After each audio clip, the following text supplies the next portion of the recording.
ഹജ്ജിൻ്റെ കർമ്മങ്ങളൊക്കെ കഴിഞ്ഞ് ഉംറകളിലും തവാഫുകളിലുമായി കഴിയുന്ന ഹാജിമാരും മറ്റുമൊക്കെ ശ്രദ്ധിക്കുക.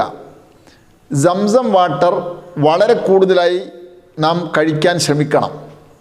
ഇമാം ഷാറാനി തങ്ങൾ അദ്ദേഹത്തിൻ്റെ ലവാഖിഹുൽ അൻവാൽ ഖുദ്സിയിൽ പറഞ്ഞിട്ടുണ്ട്, വയറു നിറച്ച് സംസം വാട്ടർ കുടിക്കുക എന്നുള്ളത് നമുക്ക് ലഭിച്ചിട്ടുള്ളൊരു അഗ്രിമെൻ്റാണ്. ഖൈറു മാഇൻ അല വജ്ഹിൽ അർളി മാഉ സംസം ഫീഹി ത്വആമു തുഅം വ ശിഫാഉ സഖം. ബഹുമാനപ്പെട്ട ഇബ്നു ഹിബ്ബാൻ റളിയല്ലാഹു അൻഹു അദ്ദേഹത്തിൻ്റെ സ്വഹീഹിൽ ഉദ്ധരിച്ചതായി പറയുന്ന ഹദീസാണ്. മുത്തുനബി പറയുന്നു, ഭൂമുഖത്തുള്ള ഏറ്റവും ഉത്തമമായ വെള്ളം സംസം വെള്ളമാണ്. അതിൽ ഭക്ഷണം ആവശ്യമുള്ളവർക്കുള്ള ഭക്ഷണമുണ്ട്, മരുന്ന് ആവശ്യമുള്ളവർക്കുള്ള മരുന്നുണ്ട്. അതുകൊണ്ട് സംസം വാട്ടർ ശരിയായി കുടിക്കുക. അള്ളാഹു സഹായിക്കട്ടെ.